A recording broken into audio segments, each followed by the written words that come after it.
నమస్తే, నేను మీ కుప్ప పద్మిని. ఇన్నాళ్ళు మీ సపోర్ట్ ని నాకు అందిస్తూ, మీ ప్రేమని నాకు అందిస్తున్న ప్రతి ఒక్కరికి కృతజ్ఞతలు. ఇప్పుడు చూడబోతున్న ఈ వీడియో కూడా ఖచ్చితంగా మీకు ఉపయోగపడుతుంది.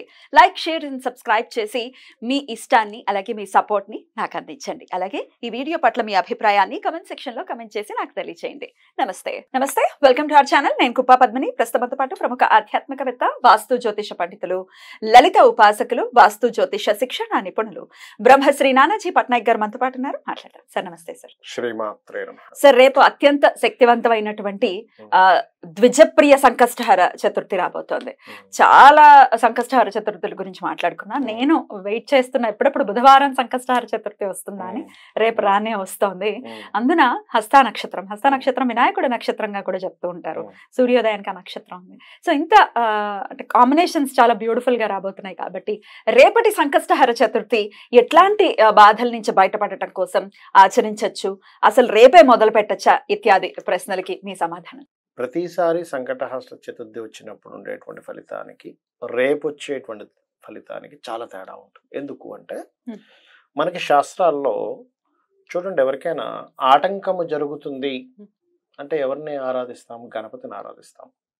గ్రహాల్లో ఎవరిని ఆరాధిస్తాం? ఆటంకం జరుగుతుందంటే కేతువుని ఆరాధిస్తాం. కేతు గ్రహం దగ్గర మీరు గనక దీపారాధన చేసి కేతుగ్రహం చుట్టూ ప్రదక్షిణం చేసుకున్నట్లయితే మీకు రిజల్ట్ ఇమ్మీడియట్లీ కనిపిస్తుందండి.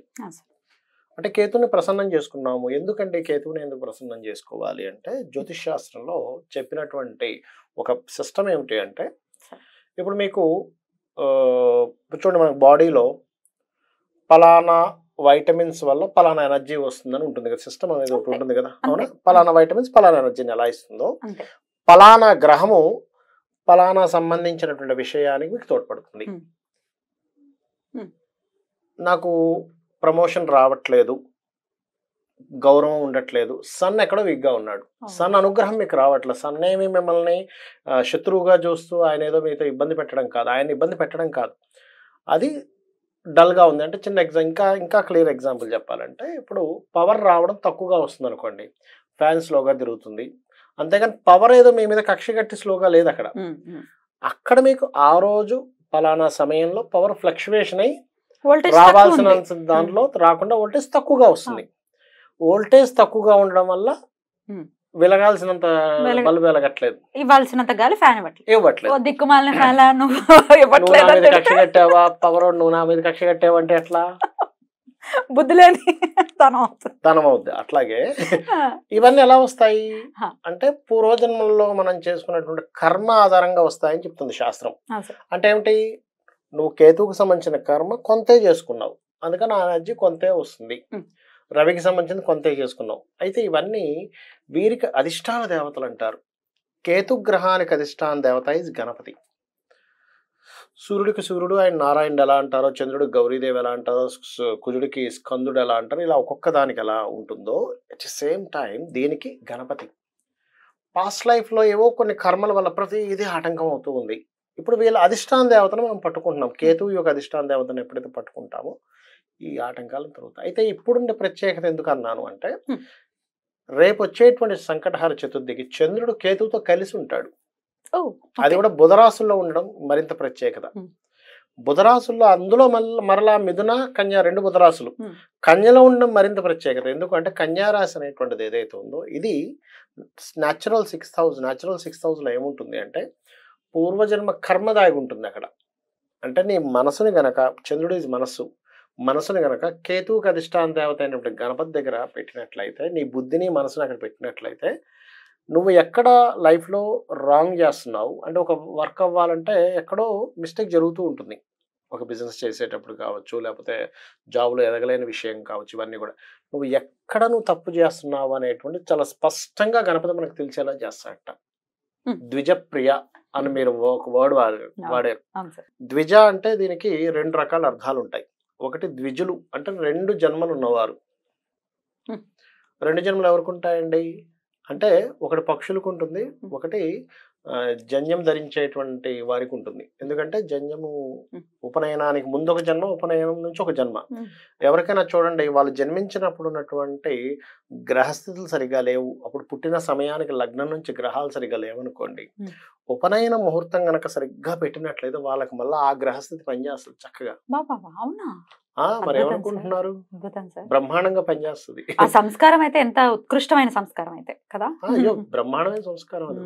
అసలు చేయించుకోకుండా పెళ్లిళ్ళకి బెండకాయల్లా ముదిరిపోయినప్పుడు 30 ఏళ్ళకి 35 ఏళ్ళకి ఒడుగులు చేసుకుంటే ఎంత దరిద్రం అసలు.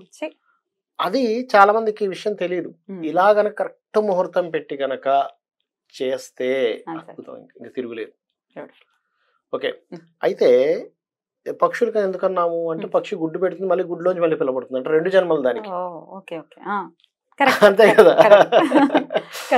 అలా ఇప్పుడు వీరికి ఈ ద్విజప్రియ గణపతి అని ఎందుకంటారంటే, మీరు ఈ రోజు చేసినటువంటిది ఏదైతే ఉందో సంకష్టహార ద్విజప్రియ సంకష్టహార చతుర్థి ఎందుకంటారని, ఇంకొక జన్మ ఇచ్చినట్టే ఇక్కడ నుంచి మీరు కనుక చేసుకుంటే. అంటే దీనికంటే ముందు చేసినటువంటి లైఫ్ ఇస్ డిఫరెంట్. రేపు చేసుకునేటువంటి సంకష్టహార చతుర్థి ఏదైతే ఉందో దాని నుంచి వచ్చే రిజల్ట్ వల్ల వచ్చే లైఫ్ ఇస్ డిఫరెంట్. కాబట్టి ఎలా అయితే మనం చెప్పాను కదా, ఉపనయనానికి ముందు ఉపనయనానికి తర్వాత అని ఒక లైన్ గీసుకున్నట్టయితే, అంతే, అంతకు ముందు ఆ తర్వాత. Beautiful sir, beautiful. అయితే అందరూ చేసుకోవాలి, ఎందుకంటే పూర్వజన్మ పాపం రీత్యా రకరకాల కష్టాలు అనుభవించే వాళ్ళు ఉన్నారు కాబట్టి. ఏం చేయమంటారు సార్, ఎప్పుడు చేసుకోమంటారు? ఒకటేనమ్మా, గణపతిని ఎప్పుడు కూడా ఏం చెప్తుంది శాస్త్రము అంటే, గణపతిని నువ్వు గరికతోనే పూజించాలి అని చెప్తుంది. ఎందుకు గరికతో పూజించాలి? గరికకు ఉండేటువంటి లక్షణం మీకు ఇంతకుముందు గత వీడియోలో చెప్పాను, మరలా చెప్తాను, కొత్తగా ఎవరైనా చూసే వాళ్ళు ఉంటారు కాబట్టి. గరిక మీరు చూసుకున్నట్లయితే ఇలా మొలుస్తుంది, ముందుకెళ్ళి మళ్ళీ తను నాటుకుంటుంది, మళ్ళీ మొలుస్తుంది, నాటుకుంటుంది. అంటే దీని అర్థం ఏమిటి? అది ఎప్పుడు లింక్ పెట్టుకుంటుంది. అంటే ఎక్కడైనా కట్ అయిన మధ్యలో మిగతా ఉన్నటువంటి భూమితో ఉన్న లింక్ ద్వారా అది ఎక్కడ దీన్ని కోల్పోద్ది, తన అస్తిత్వాన్ని కోల్పోదు. ఇప్పుడు ఒక చెట్టు ఉంది అనుకోండి, పీకేసాం, అక్కడికి అయిపోయింది, చచ్చిపోతుంది అది. కానీ ఈ గరికి అలా కాదు, ఎంతవరకు తెంపామో అంతవరకు అది పోయింది, మిగిలిందంతా మళ్ళీ బ్రతికే ఉంటుంది, మళ్ళీ వస్తుంది, మళ్ళీ బతికే ఉంటుంది. ఎందుకు? భూమితో లింకప్ అయి ఉంది అది. అవునా? అలాగే ఈ గణపతికి ఎవరైతే మనం గరికతో పూజ చేస్తామో, నీ లైఫ్ లో ఎన్ని ఒడిదుడుకులు రాని, పలానా బిజినెస్ చేసాను డబ్బులు పోయాయి, పలానా జాబ్ లో పోయింది, పలానా విదేశాలకు ఖర్చు అయిపోయాయి, అవి అలా అయిపోయినా మళ్ళీ ఫ్రెష్ గా స్టార్ట్ అవుతూనే ఉంటుంది లైఫ్ అనేటువంటిది. సింబాలిక్ గా గరికతో చేయాలి. అలాగే ఇది ముందుకు వెళ్ళి మళ్ళీ నాటుకుంటుందంటే, గణపతికి గనక ఎవరైనా సరే గరికతో పూజ గనక చేస్తారు నిత్యము, వాళ్ళకి వాళ్ళ జీవితంలో కుటుంబ అభివృద్ధి అంటారు చూసారా, సంతానం లేకపోవడం ఇట్లాంటివి ఉంటుంటాయి, కొంతమందికి అభివృద్ధి అవ్వదు వాళ్ళకి.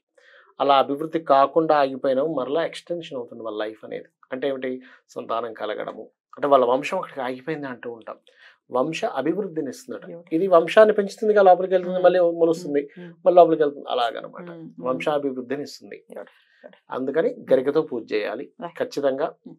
గణపతికి ఎక్కువగా అతని ముందు ఇలా కొట్టుకోవడము, గుంజీలు తీయడం మంచిదని చెప్తూ ఉంటారు.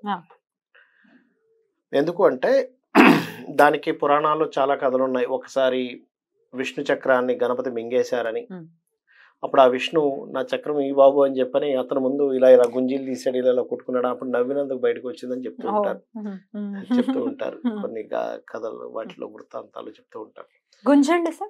గుంజీలు మూలాధారం కూడా యాక్టివేట్ అవుతుంది. ఇలా అన్నప్పుడు ఏమవుతుందంటే, ఇది ఈ స్థానాన్ని శాస్త్రాల్లో పిల్లలతో పర్టికులర్ గా తీపిస్తారు. ఎందుకంటే వాళ్ళ జన్మజాతకంలో గనక 3వ స్థానం యాక్టివేషన్ అయితే 4వ స్థానం నెగేటింగ్ స్థానం, 4వ స్థానానికి వ్యయస్థానం, 3వ స్థానం అది యాక్టివేట్ అయింది అనుకోండి, ఎవరికైనా పిల్లలకి చదువు అవ్వదు. చదువు విషయంలో వాళ్ళకి సరిగా అర్థం కాకపోవడమో, లేకపోతే చదువు మీద కాన్సన్ట్రేషన్ చేయలేకపోవడమో జరుగుతుంటుంది. ఎప్పుడైతే వాళ్ళు గుంజీలు తీస్తారో వాళ్ళకి సబ్జెక్ట్ అర్థమవుతుంది, వాళ్ళు కాన్సన్ట్రేషన్ చేయగలుగుతారు. వాళ్ళ జన్మజాతకంలో 3వ భావం నెగటివ్ గా యాక్టివేట్ అవ్వకుండా 4వ భావం యాక్టివేట్ అవుతుంది. అందుకని గుంజళ్ళు చెప్తారు. సరే, అయితే సంకష్టహార చతుర్థికి చెప్పేటప్పుడు ఇన్ని నెలలు చెయ్యాలి, సుమారుగా 11 నెలలు అయితే కన్సిడరేటివ్ గా చెయ్యాలి అని చెప్తారు కదా సార్. ఇప్పటిదాకా మొదలు పెట్టలేదు, ఇప్పుడు మేము మొదలు పెట్టచ్చా అంటే పెట్టుకోవచ్చు. మొదలు పెట్టకూడదు. ఇప్పటిదాకా జిమ్ కి వెళ్ళలేదు, ఇప్పటికి వెళ్ళొచ్చు అంటే ఎవరు కాదంట.